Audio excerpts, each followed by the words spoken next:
na yeye awe mstari wa mbele kutuepusha kwa kutoa uongozi katika namna yoyote ya mgawanyiko unaweza kutokea katika nchi yetu. Yote haya hayajafanyika. Uchaguzi ulikuwa kioja, ulikuwa kiini macho.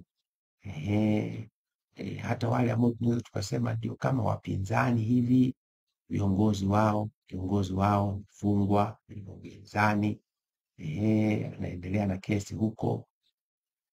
Chama chake kimepigwa pini kubwa kweli, kisiwezi kufanya hata siasa katika nchi yetu katika msingi wa haki.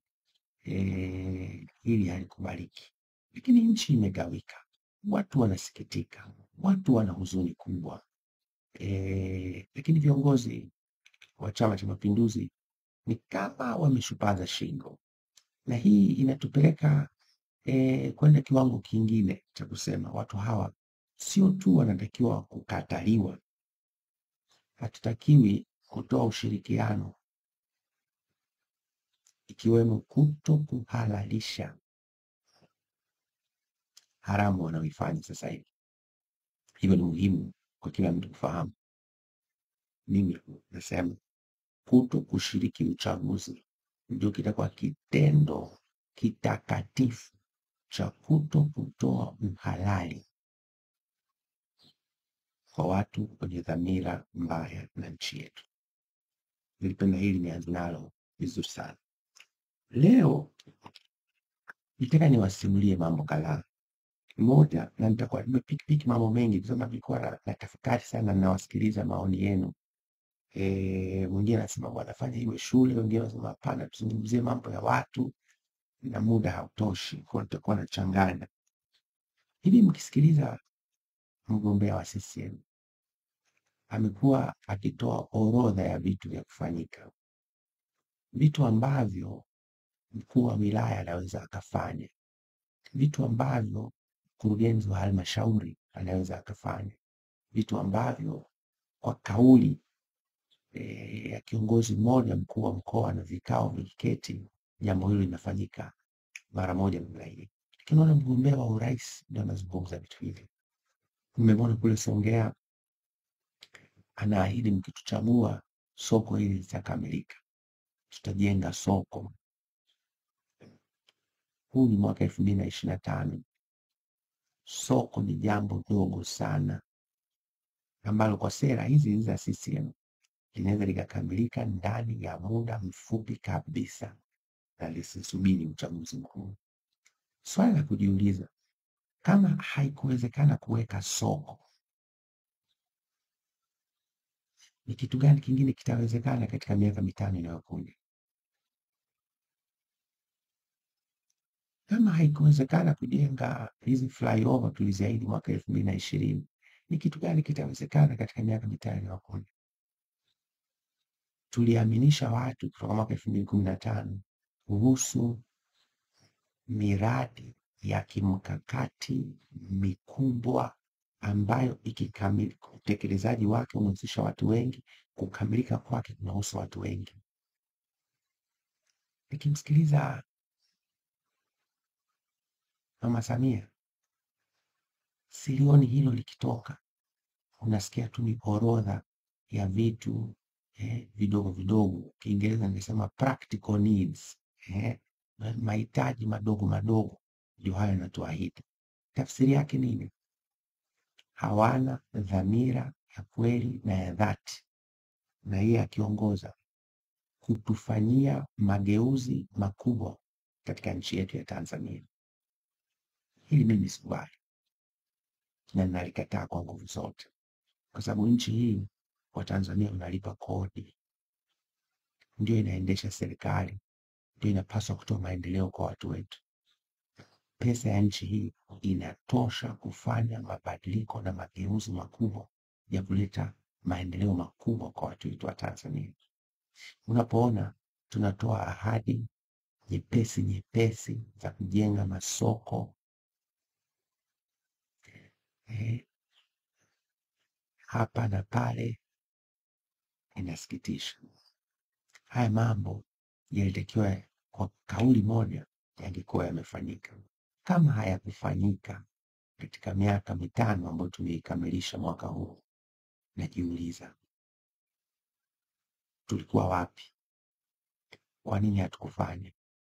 Tumewaeleza wananchi kwa nini hatukufanya, na sisi wananchi tumewaelewa sababu zao kwa nini hatukufanya, kwa sababu sisi wananchi hatukuacha kulipa kodi wakati wowote ule kwenye nchi yetu. Kama sisi hatukuacha kulipa kodi, kwa nini wao hawakutekeleza wajibu wao? Tusifurahie kwenda kwenye hii mikutano ya hadhara anafanya. Of course mikutano hii anaweza kawa yeye ana utaratibu wake wa kuleta watu wake pale, lakini isituzuie kuendelea kujadili Mama Samia alikuwa wapi mtu kufanya mambo haya katika miaka mitano iliyokamilika kipindi hiki. Mimi nimewahi kuuliza kipindi fulani mwaka 2021, na niliuliza kwa sababu nilikuwepo kipindi ambacho Mama Samia akiwa makamu wa rais na rais akiwa John Pombe Joseph Magufuli alimuita Mama Samia, alimuita waziri wa TAMISEMI wakati huo Simba Ndiafu, akawaambia msinyanyase wamachinga, msiwahamishe bila kuwaeleza kwa hakika mnawapeleka wapi, au kuweka utaratibu rasmi na ulikuwa wazi kusema tunatoka hapa tunakwenda kule, na wale wanaosikiliza watasema kwa hakika ninaiona mipango inayokwenda kulinda maslahi mapana ya biashara zetu na maisha yetu, na huo ndio utu wa watu wetu. Baada ya Rais Magufuli kufariki, ikafanyika kampeni kubwa ya kuwaondoa wamachinga kote nchini Tanzania, kuwavuruga kabisa kutoka kwenye maeneo yao walikuwa wakifanya biashara. Hakukuwa na maelezo ya msingi, mnawatoa hapa mnawapeleka wapi na kwa nini na mpango ni upi. Naweza mimi nikaonekana muongo leo, lakini wamachinga si wapo? Je, kutoka mwaka 2021 22 mpaka leo hali zao zimeboreka kwa hamisha ile? Kama ndio, wao wawe mashuhuda. Kama sio, ni wakati wa kutafakari ya kwamba kama wameshindwa kujenga mustakabali mpana wa wafanyabiashara hawa wadogo wadogo, ni mustakabali upi wanatuahidi katika miaka mitano inayokuja? Au ndio ile hadaya jukwaani, ukiomba kura na baada ya kupata kila mtu ajijue, kila mtu afe na lwake? Mimi nilikataa kuwa sehemu ya uongozi unaoendeshwa kwa ahadi zisizokuwa na kweli. Moja, kwa sababu mimi pia ni mtaalamu mzuri tu wa maendeleo, na ninapoona mambo yanafanyika kinyume na taaluma. Lakini pia mimi na hofu ya Mungu, kwa sababu napenda kwenda mbinguni. Dhamira yangu inakataa. Na tuliana mfano mmoja mdogo pale Mwenge, tuliwaambia wamachinga waondoke pale kwenye stendi, tukawapeleka kule njia ya kwenda Coca-Cola, kwa kuahidi soko likikamilika tutawarudisha. Ninawauliza wamachinga wa Mwenge, baada ya soko kukamilika, je, mmerudishwa ndani?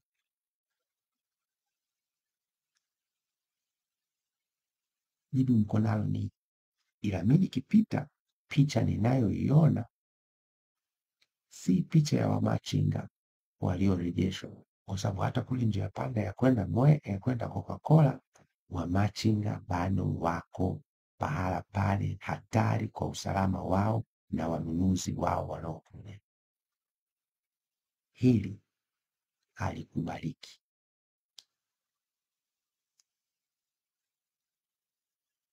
Alafu unajua hii habari ya biashara mjini na wajasiriamali si jambo la kusubiri kampeni, ni jambo la dhamira.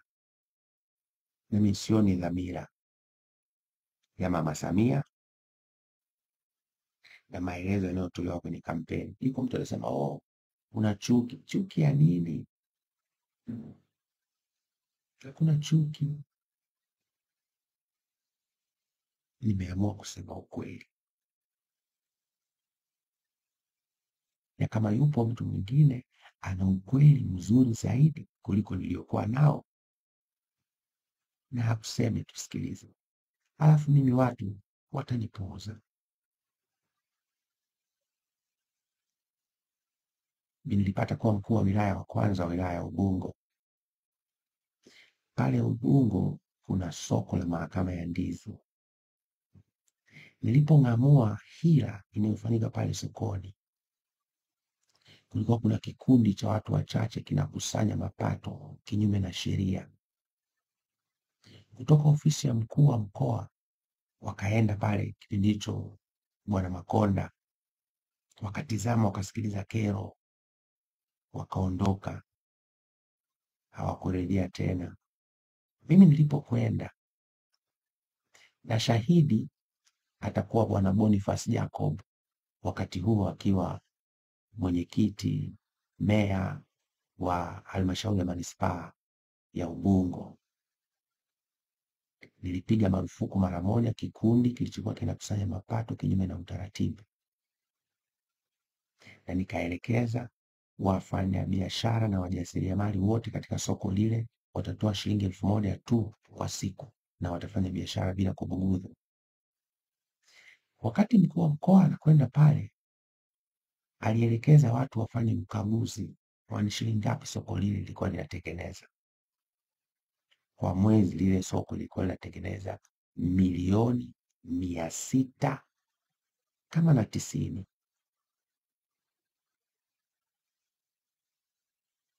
Katika milioni 690, halmashauri ya Kinondoni kabla ya kugawani ilikuwa inapokea shilingi milioni 3,200,000. Kiwanda cha Urafiki kilikuwa kinapokea milioni 7.5 mpaka milioni 10. Lakini makusanyo halali milioni 690. Taarifa hizi kwa mkuu wa mkoa wa Dar es Salaam ziko hata leo. Nilipopiga marufuku unyanyasaji wa wajasiriamali katika soko lile, na kwamba kila anaingia mle kujitafutia riski atatoa 1,000 tu na kupewa risiti, bado soko lilitengeneza milioni 120 kwa mwezi. Nikasema katika milioni 120, milioni 40 wapewe Urafiki, milioni 60 ichukue halmashauri ya Ubungo, milioni 20 itumike kuendeleza soko, kufanya usafi na kutengeneza mabanda kila mwezi. Vita yake haikuwa ndogo, ilikuwa kubwa mno. Na ukumbuke wakati huo Magufuli ni rais. Ilikuwa kubwa mno vita ile. Urafiki wakakataa kuchukua milioni 40, licha ya kwamba walikuwa wakipokea milioni 7.5. Sasa tutanielewa tafsiri yake. Na tukawatoa halmashauri kutoka milioni 3,200,000 mpaka milioni 60. Baadaye majukumu yalibadilika, nikafanya kazi kwenye Chama cha Mapinduzi. Lakini niambie leo, ukipita soko la Mahakama ya Ndizi, je, mazingira yameboreshwa? Jibu unalo wewe. Dhamira. Serikali hii inayoongozwa na Mama Samia haina dhamira ya kutatua kero za watu. Niliwaeleza kuhusu habari ya mwendokasi. Nataka nisiende kwenye mambo madogo, sijui imekuwaje. Nataka niwaeleze picha pana ya mwendokasi na namna ambavyo dhamira ya serikali hii inayoongozwa na Mama Samia haiko tayari kuona usafiri na usafirishaji katika jiji la Dar es Salaam unabadilika. Na hata kama wanatenda katika namna ambayo haiondoi tatizo, na nitakupa ushahidi. Mradi wa mwendo kasi tangu ulipoanza una awamu kama 6. Awamu ya kwanza ni kutoka Kimara mpaka Kivukoni na ina matawi mawili, moja la Magomeni kwenda Moroko na pili kutoka Faya Kariakoo mpaka Gerezani. Hiyo inafanya kazi na ndio imekuwa ikichechemea mpaka leo. Awamu ya pili ni kutoka Posta mpaka Mbagala. Awamu ya tatu ni kutoka Posta mpaka Gongo la Mboto. Awamu ya 4 ni kutoka Posta mpaka Tegeta. Tegeta pale. Mbele kidogo Tegeta. Awamu ya 5 ni kutoka Mwenge mpaka bandarini ili kufuata barabara ya Mandela. Na awamu ya 6 ni barabara ule Kigamboni. Sasa ninachotaka kukuambia, mimi nilipata bahati na mshukuru Mungu kuwa mwenyekiti wa kamati ya utawala na serikali za mitaa, na ndio inasimamia pamoja na mambo mengine wizara ya ofisi ya Rais TAMISEMI pamoja na DART, hii mamlaka inayosimamia miundombinu na swala zima la mwendo kasi katika jiji la Dar es Salaam. Ninakumbuka nikiwaeleza, badilisheni, boresheni miundombinu ili tuweke reli nyepesi ya mjini. Uwekezaji wake hauna tofauti kubwa na uwekezaji tuliofanya sasa. Uhai wake ni mrefu kuliko uhai wa uwekezaji wa sasa wa tunaotumia mabasi. Kwa mfano, uwekezaji wa sasa wa mabasi uhai wake ni miaka kati ya 10 mpaka 15. Ile barabara itaanza kuharibika, na mabasi miaka 7 mpaka 15 uhai wake umeisha. Lakini tukiweka reli rahisi au tram system. Tram ni ile treni nyepesi ndogo ya mjini. Uhai wake ni miaka 25 mpaka miaka 40. Najiuliza, kwa nini mpaka leo wazo la kuweka tram, mfumo wa tram, treni rahisi katika jiji la Dar es Salaam unakuja kuonekana kama mpango wa baadaye mwaka 2025? Dhamira. Na hapo ndani kuna watu wananichomeka, walete mabasi, kusanye nauli, wajua wanachofanya. Kwa sababu hata sasa hivi hii mwendo kasi sasa hivi inaharibika. Kwa nini? Dhamira haipo. Ndio maana pesa wanakusanya na huduma ni mbovu.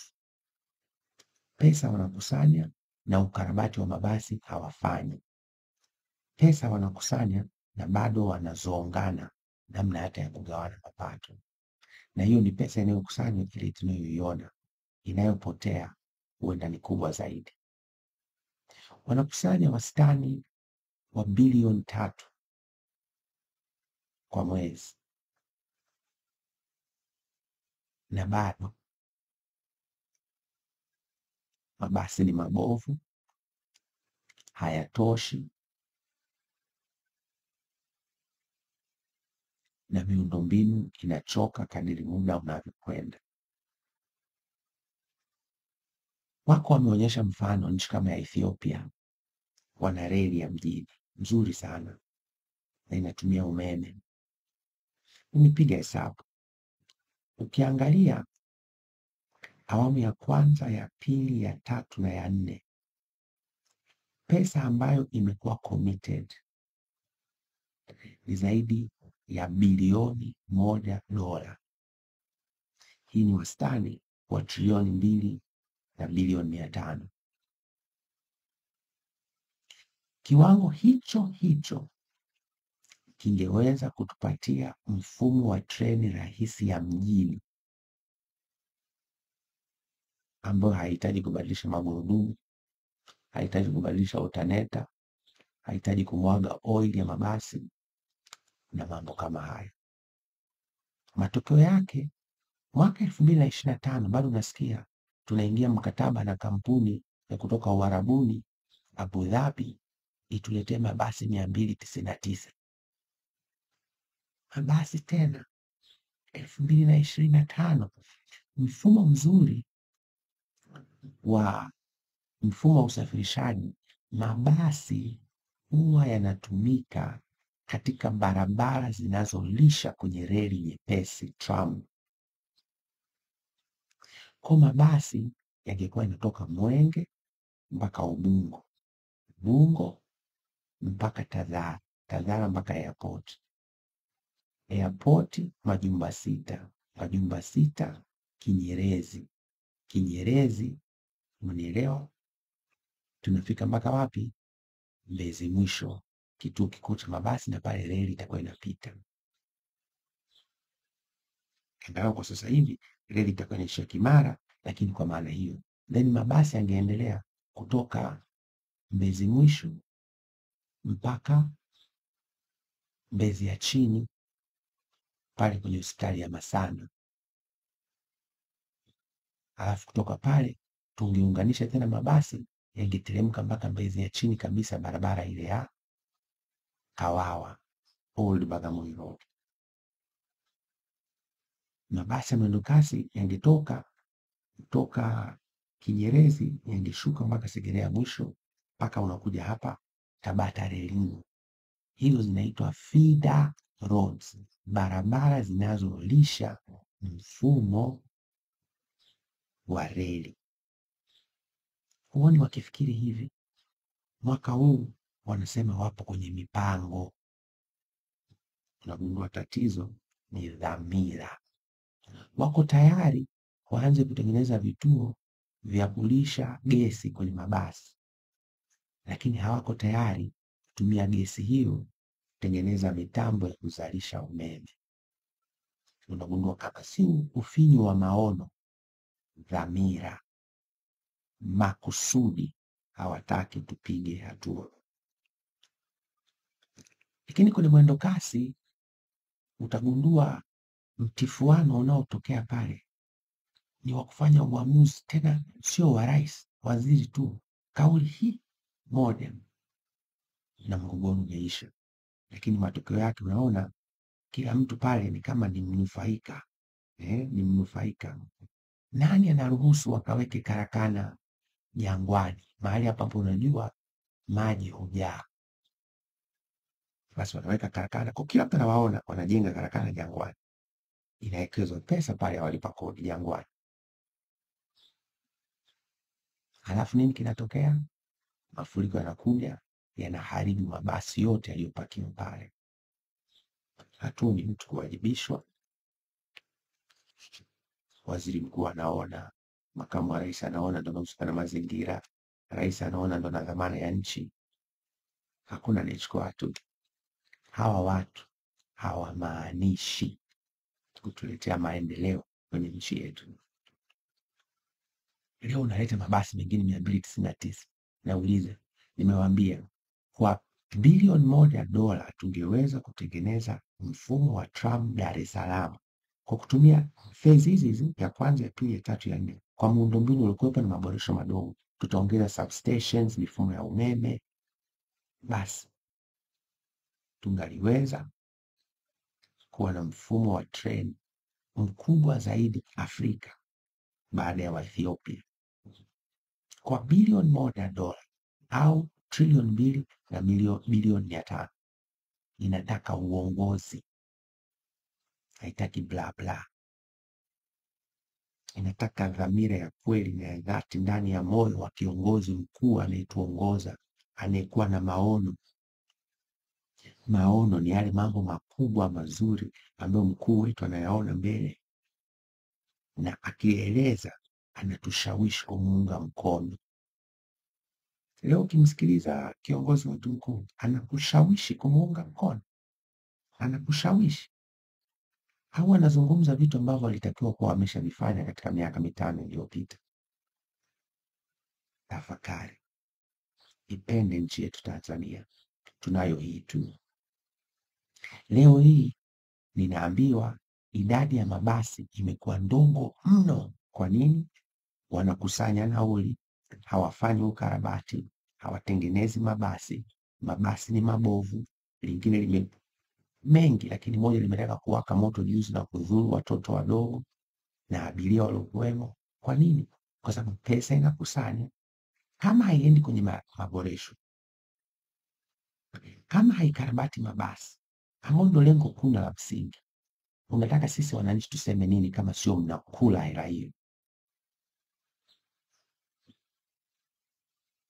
Huo ni wizi, ni ufisadi, na watu wanatakiwa kwa wakati sahihi, wakati wake Mungu wetu wa mbinguni, kuchukuliwa hatua kali kwa ubadhirifu mkubwa wa miundombinu hii inayotoa huduma za usafiri na usafirishaji katika jiji la Dar es Salaam. Siku hiyo inakuja, na mimi naomba sana Watanzania wawe na amani tena, wawe na mshawasha wa kuifikia siku hiyo ambapo haki inakuwa msingi wa namna tunatoa uongozi katika nchi yetu. Lakini Watanzania wao mnapendaga pia ni wachomekee vitu. Nataka kusema, nimsikia mgombea mwenza anazungumza kuhusu kuikomboa Tanzania, atamsaidia Rais Samia kuikomboa Tanzania. Na mimi namwambia Tanzania ilishakombolewa. Ilikombolewa 61 kwa Tanganyika kupata uhuru, ilikombolewa 64 kwa Zanzibar kufanya mapinduzi, na ilikombolewa tuli consolidate ukombozi wetu kwa kuiunda Jamhuri ya Muungano wa Tanzania. Ukombozi ulishakamilika. Shida ni viongozi wasiokuwa na dhamira ya kweli na ya dhati kuyaishi maono ya Mwalimu Julius Kambarage Nyerere. Kwanza, viongozi wasiokuwa na dhamira ya kweli na ya dhati kuishi kusudi la Mungu wetu wa mbinguni kwa watu wake hapa duniani. Unapokuwa kiongozi, huleti matunda mazuri, mambo mazuri kwa watu ambao ni watu wa Mungu. Wewe hutoki katika nuru, unatoka katika giza, kwa sababu kazi ya sisi viongozi ni kutimiza kusudi la Mungu duniani. Watu wapate maendeleo, wamshukuru na kumtukuza Mungu. Na hapo ndipo kazi ya pili ambayo inakuwa inashajiisha kutokana na kazi nzuri ya kwanza ya kutimiza kusudi la Mungu duniani kwa kutoa maendeleo mazuri kwa watu. Jina la Mungu linatukuzwa. Ukiona watu wanalia, ujue kazi ya kutimiza kusudi la Mungu wa viongozi wameshindwa, na wameshindwa kwa makusudi. Viongozi wanaoshindwa kutimiza kusudi la Mungu duniani hawatokani na nuru, hawatokani na Mungu wetu wa mbinguni. Sasa ni vizuri ikafahamika, anasema atasaidia kuleta ukombozi. Na mimi namwambia tulishapata ukombozi. Saa hizi tuna shida mbili. Ya kwanza, tulianza kazi ya ukombozi wa kiuchumi, economic liberation, alipoingia John Pombe Joseph Magufuli na mgombea mwenza Samia Suluhu Hassan. Kazi hiyo ilifanyika kwa mafanikio makubwa. Tanzania ilikuwa kinara Afrika na duniani, ilifanya mambo hayakuwahi kufanyika. Baada ya Rais Magufuli kufariki, tumerudi nyuma mbali sana. Hatuzungumzi ukombozi wa kiuchumi tena. Hiyo lugha imepotea.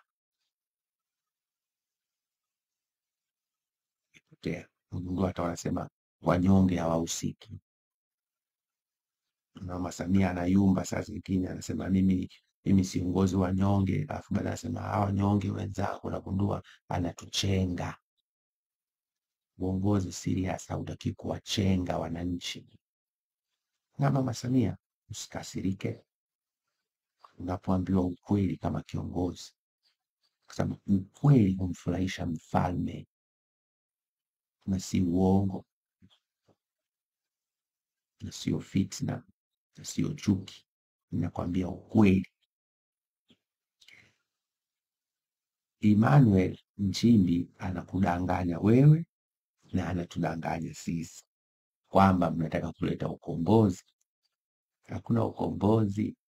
Ukombozi tunaozungumza sisi, na mimi nikizungumzia mimi, tunataka kufanya ukombozi wa hatima ya nchi yetu, ambayo hatima hiyo imegubikwa sasa hivi na giza nene, hofu.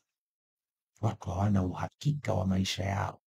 Kila mtu ninayezungumza naye anasema simu yangu nimeweka VPN, wasinitafute, wasinipate. Hofu kuu imeshika nchi yetu. Watu wanapotezwa, wanatekwa, wanauawa. Na yuko mtu mmoja ninamsamehe anayesema, mbona walikuwa wanatekwa tangu Mwalimu? Mimi naishi leo, ukitaka nirudishe zama za Mwalimu tuanzishe mjadala. Wanatekwa watu leo, wana hofu kuu. Hatima yetu iko mashakani, iko gizani. Hiyo tunataka kuikomboa, na ukombozi wa hatima ya Watanzania iko karibu sana, si mbali, kwa sababu huyu Mungu wa mbinguni hadhihakiwi, ndio kawaida yake.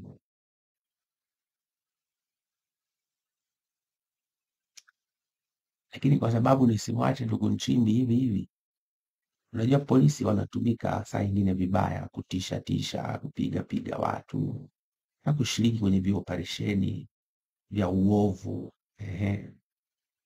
Utawaeleza kuhusu watu ambao wanashiriki na utekaji, kwa sababu jeshi la polisi haliwezi kujichomoa kwenye tuhuma hiyo.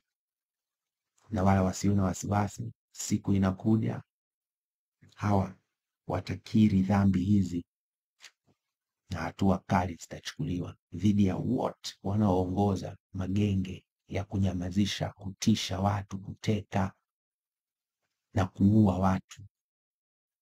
Jeshi hili la polisi, uongozi wake una kesi ya kujibu. Na mimi nawaambia sasa hivi, mimi sina matatizo, nawaambia sasa hivi. Jamaa yangu mmoja yuko idarani akasema, lakini Polepole, mimi natazamia baada ya uchaguzi maisha yako atakuwaje? Nikasema, akwambia nani kuna uchaguzi, hiki ni kiini macho? Hilo la kwanza.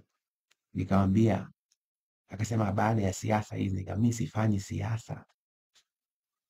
siasa ya uchaguzi. Mimi nazungumza mambo ya msingi ambayo nchi hii uongozi wake chini Mama Samia na serikali yake wanabagaza na kubananga haki za watu.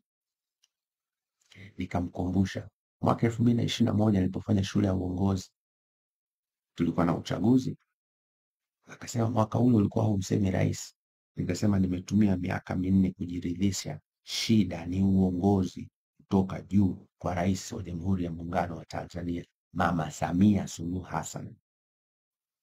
Akasema lakini unajua kwamba urais ni taasisi, ukimsema rais umesema vyombo vyote. Nikasema ni kweli, kwani rais akiwa na makosa tafsiri yake ni nini? Ninyi wote hamumsaidii. Akasema lakini unajua hakuna mtu ambaye kubishana na serikali akafanikiwa. Nikasema usiwe na wasiwasi. Akaniambia au ndio umejitoa mhanga kama Daudi? Nikamwambia mfano wa Daudi mzuri. Na mimi nikamhakikishia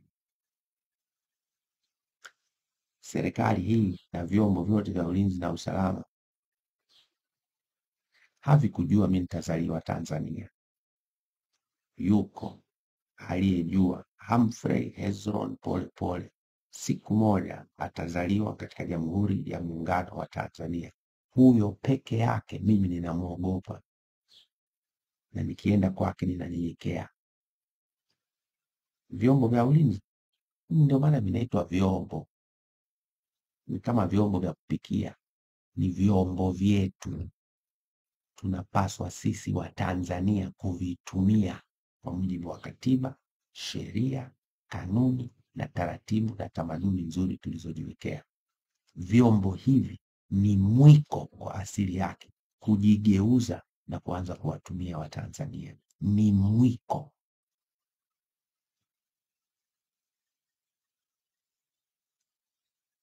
Kwa hiyo bwana, huwa tunazungumza mara nyingi, ni mtu mwema hivi naye anahangaika, lakini anatakiwa aendelee kusaidia viongozi, na mimi namtia moyo aendelee kuchapa kazi, akiisubiri siku ambayo haki itahukumu.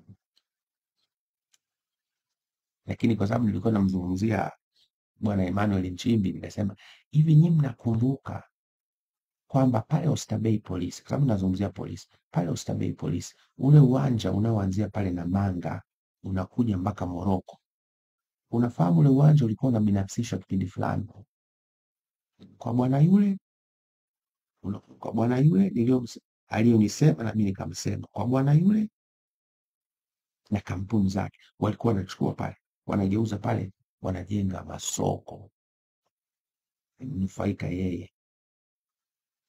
Nataka niwape leo chemsha bongo, mkafuatilie. Wakati wanataka kugawa eneo lile kwenda kwa bwana yule, alikuwa waziri wa mambo ya ndani ni nani?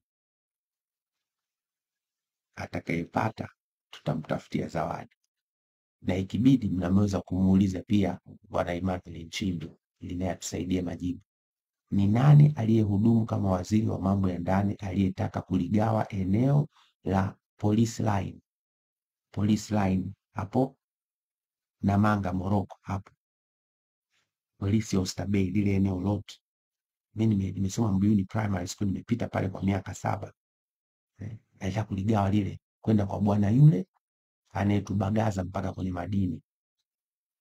Aliyekuja kuzuia ubagazaji ule wa rasilimali za Watanzania na za jeshi la polisi si mwingine, ni mtu anayembeza kwenye kambi yao ya CCM mtandao, ni John Pombe Joseph Magufuli. Kwa nataka mumuulize Nchimbi atusaidie kutusaidia ni nani alikuwa waziri wakati ule.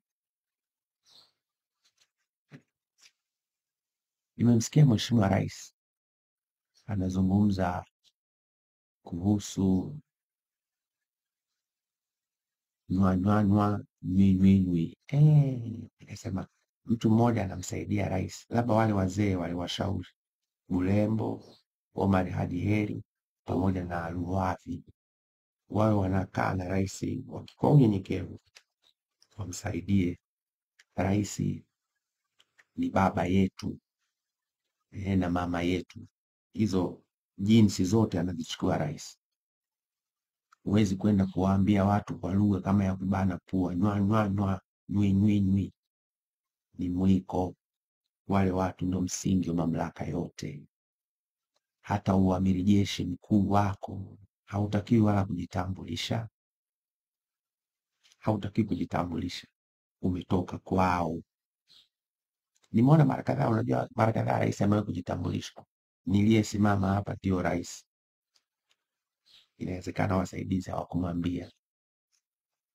Yule Brigadier General Shauri, nafikiri anaitwa hivi, pale nyuma yake Kiingereza anaitwa ADC, AD Camp, Kiswahili wanamsema mpambe. Yule sio mlinzi wa rais, yule ana kazi moja kubwa, kumtambulisha rais wetu na mkuu wa nchi na amiri jeshi mkuu. Kwa sababu hapa Tanzania hakuna mtu mwingine awaye yote ambaye anaposimama nyuma yake kuna Brigadier General amevalia uniform ya jeshi nyuma yake, isipokuwa amiri jeshi mkuu.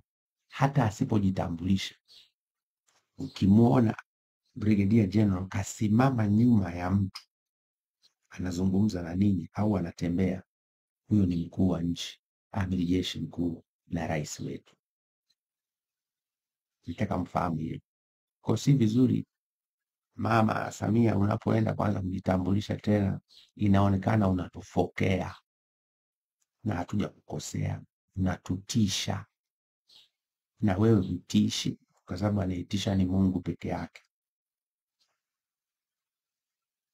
Unasema hakuna atakayevuruga uchaguzi. Ni kweli, hata sisi hatutaki mtu avuruge uchaguzi.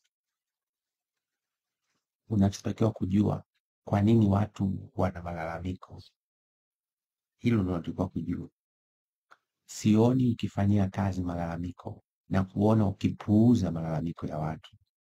Na hapa nataka kusema kitu kimoja, na nimewahi kusema, CCM itaharibikiwa siku ikianza kupuuza wananchi. Haya maneno niliyasema mwendo mrefu, labda miaka 5-6 iliyopita.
CCM itaharibikiwa ikianza kupuuza wananchi. Na nataka nikwambie, hasara inabeba CCM. Nikusihi usirudie tena kuwatisha Watanzania kwa dhamana waliokupa. Unaweza ukafokea wezi, unaweza ukafokea mafisadi, unaweza ukafokea wala rushwa, kitu ambacho hufanyi. Mama Samia hufanyi. Na watu wanajiuliza dhamira yako ni nini? Tunarudi pale pale, dhamira.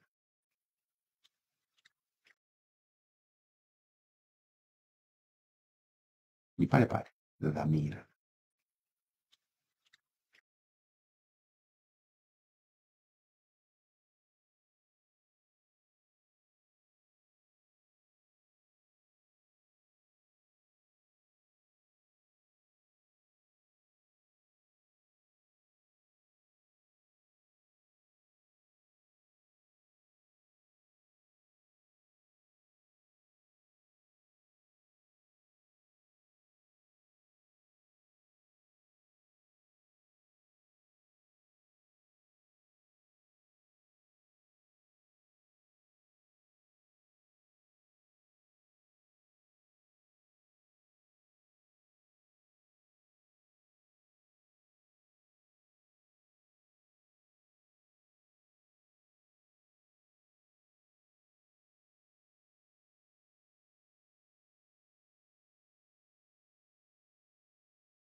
ni pale pale dhamira.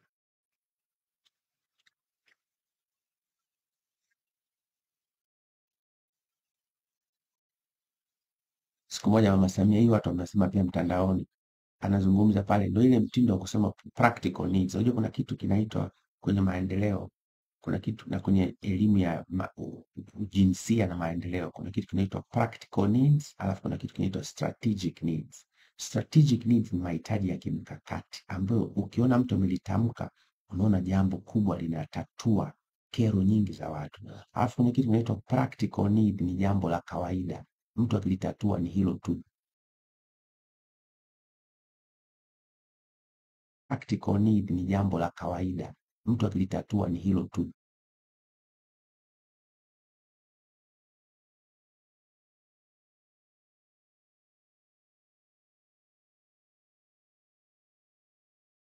Practical need ni jambo la kawaida, mtu akilitatua ni hilo tu.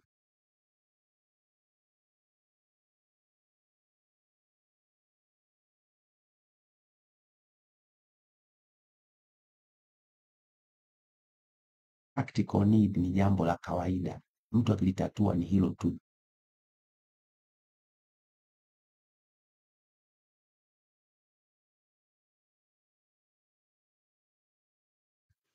Tunatakiwa sisi tuwe wajanja, tuwe na ujazi wa umeme ndani, ili hata kama kuna umeme wa Ethiopia unaokuja ni wa kwetu, tutakuwa unaondoka, kwa sisi tunapata pesa, ila sio sisi tunakuwa wanunuzi. Ni kweli tupo kwenye East African Pool, tupo katika lile bwawa la ujazi wa umeme la Afrika Mashariki, lakini na sisi tumejaza umeme. Ndio mnatengeneza vituo vya kujaza gesi, mabasi ya mwendo kasi, wakati mwaka 2025 tunapaswa kuwa na reli na treni za mwendo kasi ndani ya jiji la Dar es Salaam kwa pesa ile ile trilioni 2.5. Tukimaliza Dar es Salaam ingekuwa mji mmoja kama hiyo tunaiona Ulaya. Mimi nilipelekwa na serikali Ulaya mara ya kwanza mwaka 2000, tukatua pale Amsterdam Uholanzi, tukachukua treni ya mwendo kasi mpaka Den Haag, mnaita The Hague Uholanzi. Tukafika kule tukapanda reli nyepesi, ndio hiyo tram naita, nikakaa hapa kichwani. Baada ya hapo nimekaa sana, nimezurura sana Ujerumani, Faransa, Hispania, Spain kule, unajua Denmark, Sweden, Finland, Norway mpaka Greenland. Nimeona ile imekaa kichwani. Nauliza, miaka 25 toka nilikwenda Uholanzi, nimeshare mawazo haya mengi. Kwa nini hatutengenezi treni za mjini? Hata kwenye ilani ya CCM inasema tutapanga. Unapanga mwaka 2025 reli ya mjini? Ethiopia iko pale. Kama tulitumia 6 trillion, tukatumia 7 trillion kwa ajili ya bwawa la Mwalimu Nyerere pamoja na reli ya mwendo kasi kwenda Dodoma, tunashindwa nini kutoa 2.5 trillion tukatransform jiji la Dar es Salaam lenye wakazi wengi kuliko jiji lolote katika nchi yetu? Dhamira. Dhamira. Sasa nyinyi mnaonisikiliza mtakuwa mnaniambia, kuna dhamira ipo au haipo? Kama haipo, si wameng'ang'ana, wameshupaza shingo kuendelea na hiki kioja kiini macho cha uchaguzi na mikutano ya hadhara? Na mimi nitakuwa hapa msimamo tunavyoendelea, lakini jambo la msingi, hakuna uchaguzi mpaka tumefanya mwafaka wa kitaifa kulileta taifa pamoja. Kinyume na hapo hakuna kupiga kura. Yaani ile tarehe 29 mtu asionekane kituoni. Mimi sitakwenda kituoni, na watu wote wenye mapenzi mema, unaipenda nchi hii, usiende kumpa uhalali mtu asiye na dhamira ya kweli na ya dhati. Uhalali mtu asiye na dhamira ya kweli na ya dhati.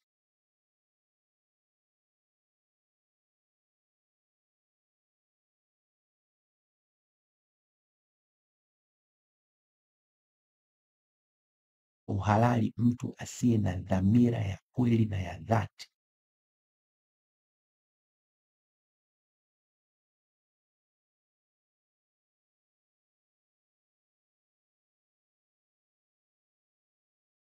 uhalali mtu asiye na dhamira ya kweli na ya dhati.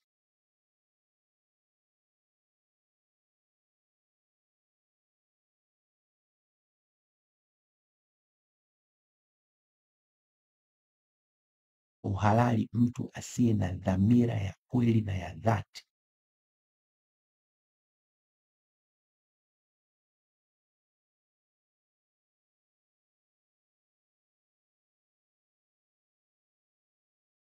Uhalali mtu asiye na dhamira ya kweli na ya dhati.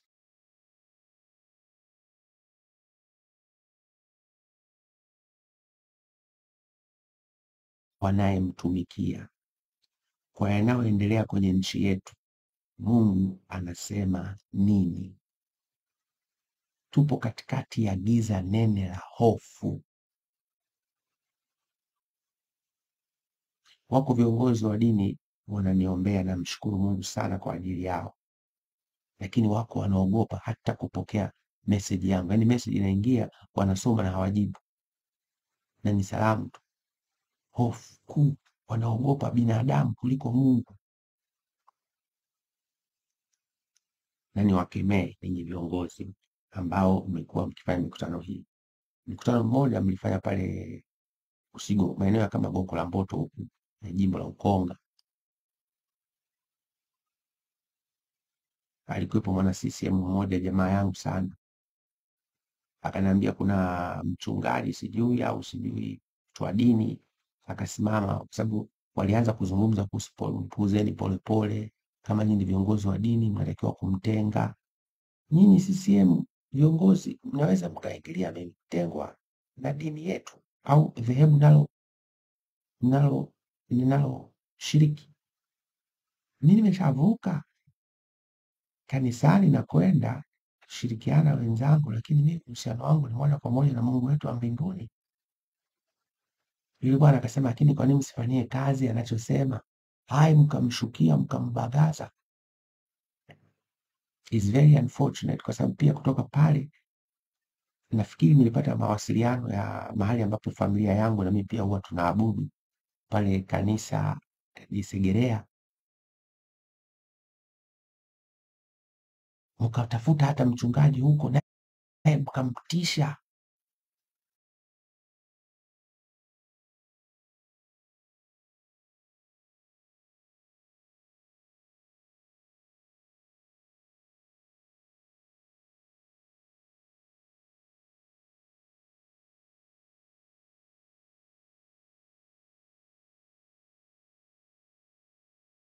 Namshukuru sana yule mchungaji, ni mtu amesimama imara, ana msimamo na acheni. Hii habari ya mwendo kasi is unfortunate, lakini wahakikishie katika wakati sahihi wa Mungu wetu wa mbinguni, hili jambo la mwendo kasi ni kufanya hivi tu. Ndani ya miaka hii mitatu ni treni zinapishana hapo mjini kwa mtindo huu. Wakati huo dhamira ya kweli na ya dhati itakuwa inaongoza nchi yetu. Nimalize kabisa kwa neno moja. Mnazungumza kila siku, wanahubiri mambo ya amani, amani. Wanahubiri kwenye mikutano ya dini, wanasema amani, amani, amani, amani. Waongo wakubwa. Hebu niwasaidie kuwakumbusha na wale viongozi wa dini wanakwenda kuambiwa hivi.